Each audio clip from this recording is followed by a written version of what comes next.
M. Kissinger est, dit-on, optimiste, très optimiste. Il pourrait annoncer dès ce soir les grandes lignes d'un accord de désengagement entre troupes israéliennes et troupes syriennes. Cependant, les détails et l'application auraient encore besoin d'être mis au point. Le négociateur voulait rentrer à Washington, mais il a été invité tant par le président syrien, M. Hafez el-Assad, que par Mme Golda Meir, à rester quelques jours encore au Proche-Orient. Après avoir passé la journée à Damas aujourd'hui, M. Kissinger devait regagner Jérusalem dans la soirée.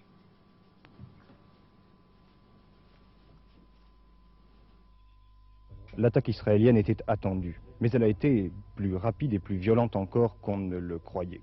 Cette fois, il n'y a pas eu, ou pas encore, d'incursion dans le sud-Liban, comme après Kiryat Shmone, mais un bombardement.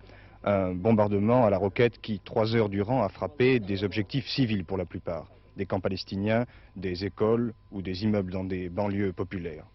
Le bilan n'est pas encore définitif, mais il sera certainement très lourd. On parle déjà de 35 à 40 morts.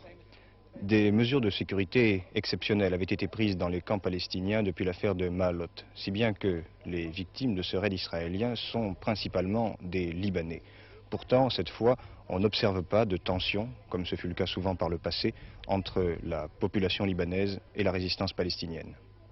Ce matin, tout le monde se pose la même question. Est-ce fini ou bien y aura-t-il d'autres raids israéliens, peut-être sous d'autres formes?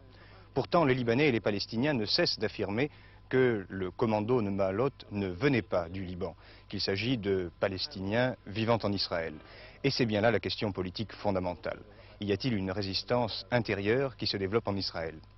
Les Palestiniens affirment que oui, et par le raid contre le Liban, les Israéliens ont durement fait savoir qu'ils refusaient de l'admettre.